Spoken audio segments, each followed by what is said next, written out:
Helena McAllister stood at the weathered door of the mountain cabin, her trembling hands clutching an empty milk pail. 20 years of silence stretched between her desperate plea and the woman who slowly opened the door. The mountain air hung thick with unspoken questions. Sierra Thornfeld's gray eyes swept over the stranger. No footsteps had crossed her threshold in 2 decades. The isolation had become armor, and this woman threatened to strip it away. "Please," Helena's voice cracked like dried earth. "I need your milk." The words hung in the thin mountain air. Sierra's weathered hands gripped the doorframe, her sanctuary violated, her solitude shattered by this desperate soul who had somehow found her hidden world. "My children," Helena continued, "my farm, everything depends on it." Sierra studied the woman before her. Dust covered Helena's dark skin like a second coat. Her clothes bore the stains of a hard journey. Desperation carved lines around her eyes that spoke of sleepless nights and impossible choices. The drought had stretched across the territory for months. Sierra watched it from her mountain perch, seeing the distant town of Dusty Grove shrivel like a dying flower. She knew what drove people to seek miracles in the wilderness. Helena had begun her journey before dawn, leaving her children in the care of her sister-in-law, Mabel. The farm below lay dying. Cattle collapsed in the fields. The well ran dry. The bank's threats grew louder each day. 3 months had passed since her husband's death. The fever took him quickly, leaving Helena with debts she couldn't pay and land she couldn't work alone. The townspeople offered little help. Their sympathy came with conditions she wouldn't accept. Mabel had heard the whispers first. Stories told in hushed voices about the mountain woman who possessed something beyond ordinary understanding.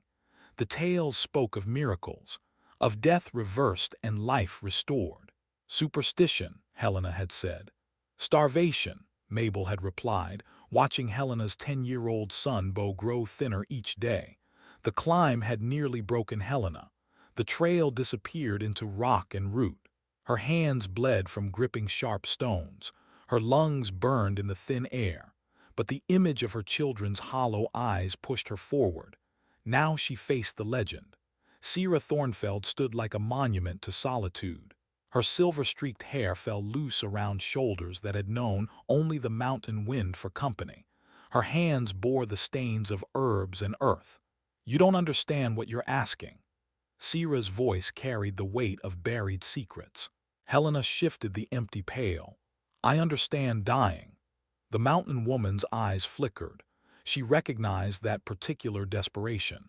It had driven her to these heights 20 years ago, fleeing a world that had taken everything she loved. "This milk," Sierra said carefully, "comes with a price. I'll pay anything." "You say that now," Sierra stepped back from the doorway, "but you don't know what follows." Helena entered the cabin. The interior surprised her. She had expected a cave or hovel. Instead, she found a home carved from wilderness. Herbs hung in careful bundles from the rafters. Shelves lined the walls, filled with jars and bottles that caught the filtered light. A strange ritual began. Sierra moved with practiced precision, gathering ingredients that bore no resemblance to anything Helena expected. These weren't the products of any cow or goat. "What kind of milk?" Helena began. "The kind that saves," Sierra interrupted, "and the kind that kills." The mountain woman's hands shook as she prepared the mixture. Each ingredient carried memory. Each measurement held power that could heal or destroy. She had guarded this knowledge like a sacred flame. "There are men," Sierra continued, grinding dried roots with a stone pestle. "Dangerous men who hunt this secret." Helena watched the preparation with growing unease. This wasn't simple dairy farming. The liquid that emerged bore no resemblance to milk. It shimmered with an otherworldly quality that spoke of deeper mysteries. "Once word spreads," Sierra warned, "they will come." "Let them come." Helena's voice hardened. "My children are dying." Sierra poured the precious liquid into Helena's pail. The container seemed to hum with contained energy. "Use it sparingly. Tell no one where you got it. And pray they don't find you." The journey down the mountain passed in a blur. Helena clutched the pail like a lifeline, feeling its strange warmth through the metal. The sun had begun its descent when she reached her farm. Mabel waited by the fence, her face etched with worry. Behind her, Helena's prized bull lay motionless in the dust. The animal's ribs showed through its hide. Its breathing came in shallow gasps. Helena knelt beside the dying beast. She poured a small amount of the mysterious liquid into its mouth. The effect was immediate. The bull's eyes opened. Its breathing deepened. Within minutes, it struggled to its feet. The miracle spread through the farm like wildfire. Dying cattle revived. Withered crops showed new growth. The well, dry for weeks, began producing clear water. Helena's children ate their first full meal in months. Color returned to their cheeks. Hope replaced the hollow stare of hunger. But Mabel noticed the cost. Her sister-in-law's hands trembled as she hid the remaining liquid. Helena's eyes darted to every shadow, every unfamiliar sound. "What did you promise her?" Mabel asked. Helena stared at the revived farm. "Nothing." "Then what did you promise yourself?" The question hung unanswered as night fell over Dusty Grove. In the darkness, neither woman saw the lone rider who watched from the distant hills. Nor did they notice how quickly news of their miracle began to spread. Change had come to their small corner of the world, and with it, the attention of those who had spent decades hunting the source of such impossible power. The weekly climb became Helena's ritual. Each Sunday, she ascended the mountain trail with her empty pail. Each Sunday, Sierra filled it with the mysterious liquid that kept her farm alive. Trust grew slowly between them. It sprouted in the spaces between words, in the way Sierra's shoulders relaxed when Helena approached. The mountain woman began to speak of small things: weather, the color of autumn leaves, the migration patterns of birds. Helena learned to read the signs. When Sierra's jaw tightened, questions weren't welcome. When her hands stilled over her work, memories pressed too close. The dance of careful friendship required patience neither woman had practiced in years. "You had a husband," Sierra said one afternoon, grinding herbs with mechanical precision. Helena nodded. The words felt like stones in her throat. "Fever took him.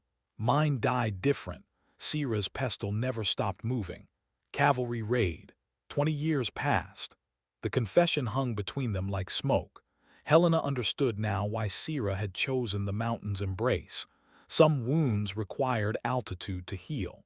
Sierra's cabin revealed its secrets gradually. The herbs weren't random. Each bundle held purpose, memory, sacred knowledge passed down through generations.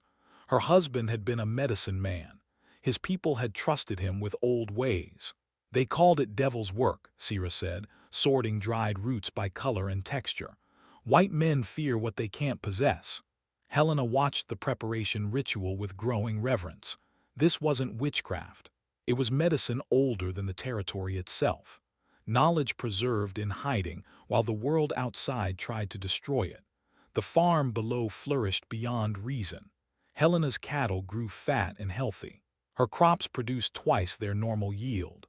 The children's laughter returned, bright and constant as mountain streams. But prosperity drew attention. Neighbors who had ignored Helena's struggles suddenly appeared at her fence. They offered friendship seasoned with curiosity. Their questions came wrapped in false concern. "Heard your troubles turned around mighty quick," said Mrs. Patterson, her pale eyes scanning the thriving fields. Helena nodded, measuring her words carefully. "Hard work pays off. Must be some kind of special feed you're using. Just what the land provides." The conversations felt like snares. Helena learned to deflect without lying outright. The truth was too dangerous for careless tongues. Mabel watched the parade of sudden well-wishers with growing unease. She recognized greed dressed as neighborly interest. The town that had turned its back during Helena's desperation now circled like buzzards sensing opportunity. "They smell money," Mabel warned, scrubbing laundry with violent efficiency. "Won't be long before someone comes asking direct questions." Helena's hands stilled on the fence post she was mending. "Then I'll give them direct answers." "What answers? That you got miracle milk from a mountain witch?" The words stung because they carried truth. Helena had no explanation that wouldn't sound like madness or blasphemy. The line between salvation and damnation grew thinner each day. Young Bo noticed things adults missed. He sketched the changes in his worn notebook. The way grass grew greener near the barn. How the well water tasted different. The strange shimmer in his mother's eyes when she returned from the mountain. "Where do you go?" he asked one evening, watching Helena prepare for another journey. "To get what we need." "Can I come?" Helena's hand touched his cheek. The gesture held all the words she couldn't speak. Some burdens belonged to adults alone. The stranger arrived on a Tuesday. He rode into Dusty Grove like he owned the territory. His horse was well fed, his clothes unmarked by trail dust. Everything about him suggested means and purpose. Rufus Templeton introduced himself as a traveling merchant. His wagon held the usual goods: cloth, tools, medicines. But his eyes held different cargo. They measured everything, cataloged every detail, searched for answers to questions he hadn't yet asked. He set up shop in the town square, dispensing charm and small gifts with practiced ease. Children gathered around his wagon. Women examined his wares. Men tested his knowledge of horses and weather, but his real interest lay elsewhere. "Mighty fine cattle you folks have," he told the blacksmith, his voice casual as hammered iron, "considering the drought's been so hard on the territory." "Some folks got lucky," the blacksmith replied, not meeting Templeton's eyes. "Luck's a funny thing, comes and goes without much reason. Unless there's reasons we don't see." Templeton's smile never wavered, but his eyes sharpened. He was a hunter who had caught scent of his prey. Helena first saw him through her kitchen window. He stood at her fence, studying her thriving fields with the intensity of a man reading scripture. Something cold moved through her chest. Mabel found him there when she went to collect eggs. His questions came wrapped in compliments. "Never seen cattle look so healthy after a summer this dry," he said, tipping his hat with theatrical courtesy. "We take good care of what's ours," Mabel replied, her voice flat as winter ground. "Must use some special methods. Hard work's the only method we know." But Templeton's eyes suggested he knew different. They held the patience of a man accustomed to hunting elusive prey. He had time. He had resources. He had the confidence of someone following a trail 20 years old. That night, Helena climbed the mountain path by moonlight. Sierra met her at the cabin door, tension radiating from her weathered frame. "He's here," Helena said. Sierra nodded. She had watched the stranger's arrival from her mountain perch, had seen how he moved through the town, asking careful questions, building a map of local mysteries. "They always come," Sierra said, her voice heavy as stone. "Eventually." The mountain wind carried warnings in its whistle. Change was coming to their careful world. The hunter had found their trail, and sanctuary was about to become battlefield. Helena gripped her empty pail tighter. The ritual that had become comfort now felt like countdown. Each visit to the mountain brought them closer to discovery. Below in Dusty Grove, Templeton made his camp. His fire burned late into the night, casting shadows that danced with hidden purpose. He was close to finding what he had sought for 2 decades. The hunt was beginning. Templeton's questions grew sharper with each passing day. He moved through Dusty Grove like water finding cracks in stone. His merchant's smile never wavered, but his eyes cataloged every detail, every inconsistency, every whispered half-truth. Mabel followed him from a distance, her suspicion hardening into certainty. Real merchants talked prices and trade routes. This man asked about healing remedies and mountain folklore.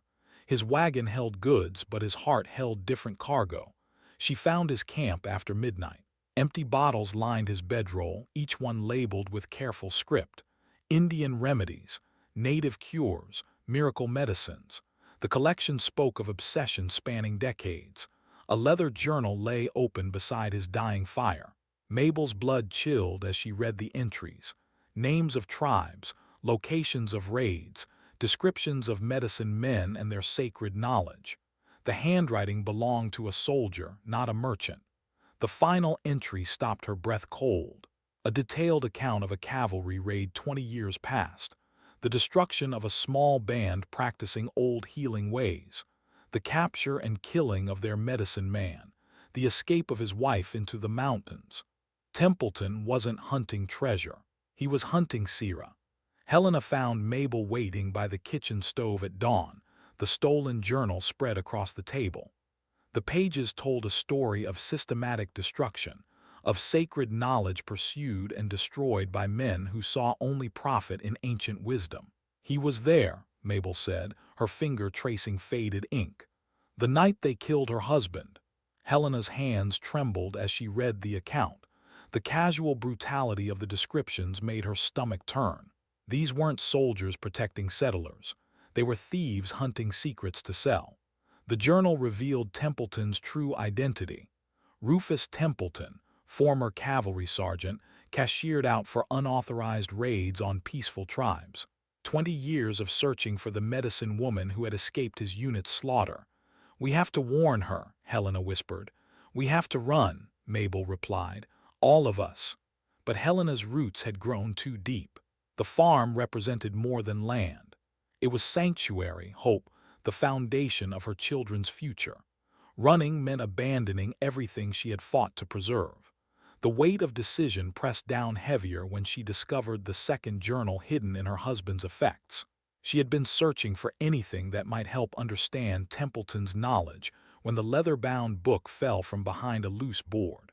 Her husband's handwriting filled the pages, military records from his brief service years before their marriage.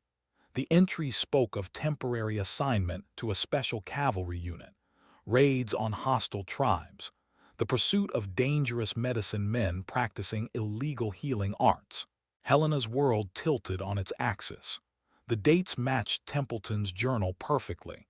Her husband had been there the night Sierra's world ended, had participated in the raid that killed the medicine man, had helped create the grief that drove Sierra to 20 years of mountain exile. The knowledge felt like poison in her chest. Every kindness Sierra had shown carried new weight. The mountain woman had helped the widow of a man who had helped destroy her life. The irony was too cruel for conscious design.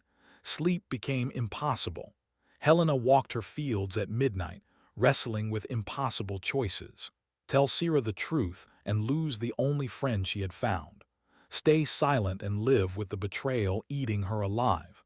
Either path led to destruction. Templeton's pressure increased with each passing day. His offers of gold gave way to subtle threats.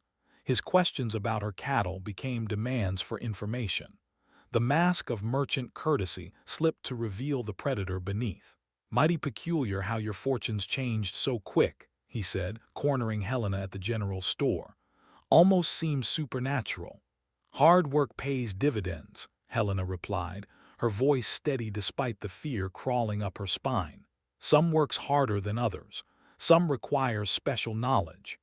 His eyes held the cold certainty of a man who had found his quarry. 20 years of hunting had led him to this moment, this place, this woman who held the key to his obsession. "Knowledge comes from many sources," Helena said carefully. "Indeed it does. Sometimes from sources folks would rather keep hidden." The threat hung between them sharp as broken glass. Templeton knew she was connected to his prize. The only question was how much pressure he would need to apply before she broke. Helena climbed the mountain that evening with death in her heart. Sierra deserved the truth, no matter the cost. The secret had festered too long already. She found Sierra working in her herb garden, her weathered hands gentle among the healing plants. The sight of such careful nurturing made Helena's confession feel like desecration. "There's something you need to know," Helena began. Sierra's hand stilled among the roots. She had learned to read Helena's moods in the rhythm of her breathing, the set of her shoulders. This carried weight beyond ordinary worry. Helena pulled out her husband's journal. The leather felt heavy as lead in her trembling fingers. "My husband, he was there, the night they killed your man." The words fell between them sharp as blade edges. Sierra's face went white as mountain snow. 20 years of carefully built trust crumbled in the space of a heartbeat. "You knew." Sierra's voice carried the hollow ring of absolute betrayal. "I just found out. I swear to you, I never knew." But Sierra was already backing away, her eyes wide with the look of prey finally cornered. The journal in Helena's hands might as well have been a smoking gun, physical evidence of the connection that made their friendship an obscenity. "Get out," Sierra whispered. "Please, let me explain." "Get out." The mountain wind carried Helena's sobs as she stumbled down the trail. Behind her, Sierra's cabin door slammed shut with the finality of a coffin lid. 20 years of isolation beckoned once again, promising the bitter comfort of familiar pain. In Dusty Grove below, Templeton watched Helena's late return through his spyglass. Her broken posture told him everything he needed to know. The connection had been severed. The mountain woman was alone again. Perfect conditions for a hunt. Sierra spent the night burning letters Helena had written, feeding their friendship to the flames piece by piece. The smoke rose into the mountain darkness, carrying away the last traces of trust she had dared to feel. Morning brought new resolve. The world had found her hiding place once again. Time to retreat deeper into the wilderness, away from the pain that followed human connection wherever it grew. She began packing supplies for the journey north, toward peaks so remote that even ghosts couldn't follow. The mountain milk would die with her if necessary. Some knowledge was too dangerous for a world that only knew how to destroy what it couldn't possess. Below in the valley, Helena's cattle began to sicken again. The miracle was ending, and the reckoning had begun. The fever came for Bo in the night. Helena found him shivering despite the summer heat, his small body burning with the same sickness that had taken his father. The town doctor took one look and shook his head. Nothing more could be done. Mabel paced the kitchen floor, her footsteps wearing grooves in the wooden planks. "You have to try the mountain again." "She won't see me," Helena whispered, bathing Bo's forehead with cool water. "Then let her watch her friend's child die." The words cut deep because they carried truth. Helena had no other options. The bank was coming tomorrow. Templeton grew bolder each day. Her son lay dying, and pride had become a luxury she couldn't afford. The mountain trail felt different under her desperate feet. Each step carried the weight of impossible hope. Sierra's cabin appeared through the trees, smoke rising from the chimney, proof of life continuing in isolation. Helena didn't knock. She sat on the porch steps and waited. Hours passed. The sun tracked across the sky, marking time, while her son fought for breath in the valley below. Still she waited, understanding that some battles required patience more than words. The door opened as twilight painted the peaks purple. Sierra stood in the threshold, her face carved from mountain stone. 20 years of solitude had taught her the weight of silence, but Helena's vigil spoke louder than any plea. "He's dying," Helena said simply. Sierra's hands tightened on the doorframe. The child had drawn pictures for her, sketched flowers and birds with careful attention to detail. His laughter had echoed up the mountain on quiet afternoons. "Your husband's son," Sierra replied, but the words lacked conviction. "My son, who never hurt anyone, who doesn't deserve to pay for his father's sins." The mountain wind stirred the herbs hanging from Sierra's porch, filling the air with the scent of healing knowledge. She had spent 20 years perfecting her medicine, preserving wisdom that died a little more each day. She kept it hidden. Sierra disappeared into the cabin. She returned with a small bottle filled with liquid that caught the dying light, the medicine that could save lives or destroy them, depending on the hands that wielded it. "This won't bring him back," Sierra said, pressing the bottle into Helena's palm. "I know. And it won't make us friends again." Helena's fingers closed around the precious glass. "I know that too." But as Helena descended the mountain, Sierra followed at a distance. 20 years of isolation hadn't killed the healer's instinct that lived in her bones. Some fights required more than medicine alone. They reached Helena's farm as Templeton emerged from the barn, his false merchant's smile replaced by naked greed. He had grown tired of waiting for cooperation.